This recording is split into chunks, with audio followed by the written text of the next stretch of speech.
Okay, a hard day. I beg your indulgence just for 2 or 3 minutes at the most. I can never come to a gig, but I have to be speaking and speechifying, so I want to get this over and relax and enjoy a drink. Gur míle maith agam go léir as tacht an so inniu. Tá mí Harvey buíochtaí agus fáilte mór rimh. I want to thank everybody for coming tonight or this afternoon to support us for what is a very, very important cause. I want to thank the wonderful wonderful musicians that we have, and they've all.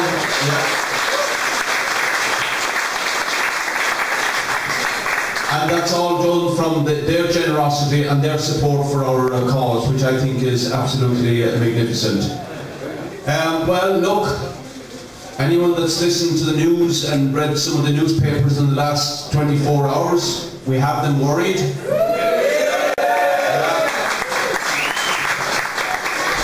And we like to worry them. And we have 4 more days to worry them a hell of a lot more. Now, it is really an incredible situation when the candidate for the main right-wing capitalist party that has dominated this state for generations have endless money to spend and so on, in the polls is on the same percentage vote as the candidate for the Socialist Party. When that is seen to happen, we know that change is afoot. And that's what we have to look to now.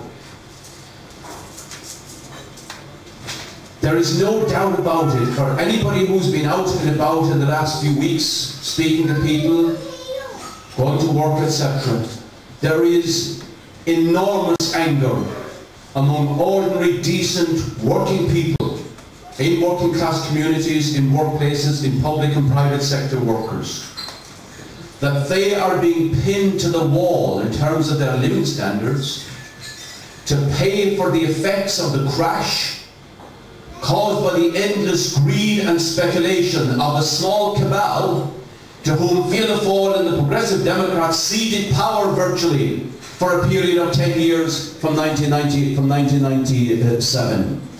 Not only do they succeed in crucifying a generation of young workers to 40-year mortgages and now horrific negative equity, but they got such control of the economy that when the bubble inevitably burst, they have brought down with them the whole edifice of the public finances and therefore a massive attack on public services.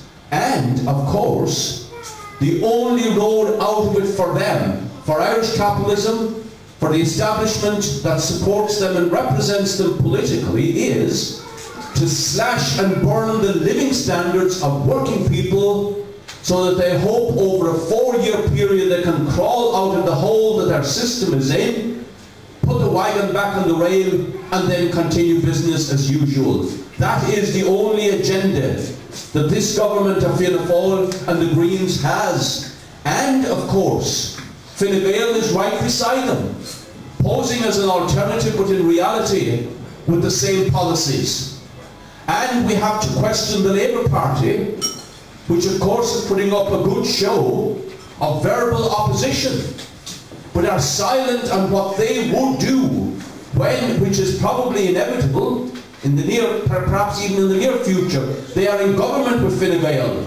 Will we see a repeat of the 1980s, when Labour was complicit with Fine Gael in also savaging the living standards of working class people, in cutting health and education services, because Labour, of course, has gone firmly into the corner of neoliberalism and of capitalism and does not put forward an alternative.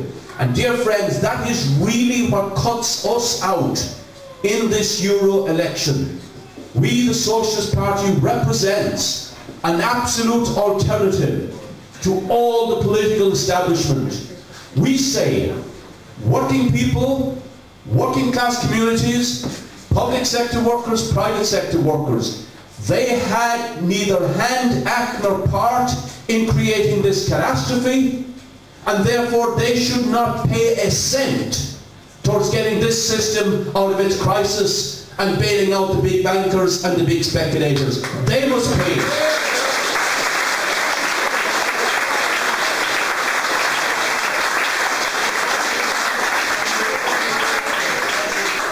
Now,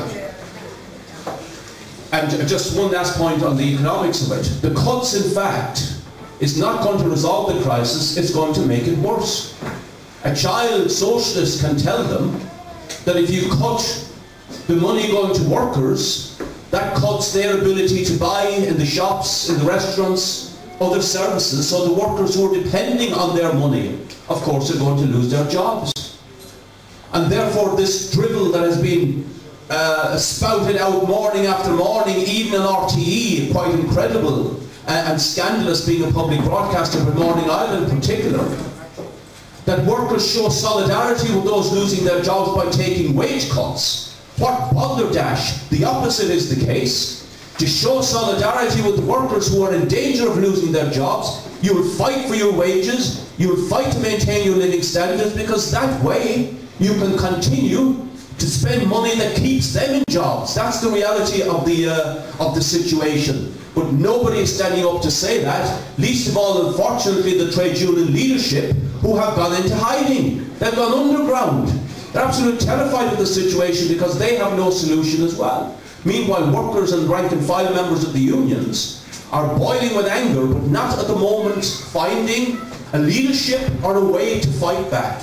And that is the importance of what will happen next Friday.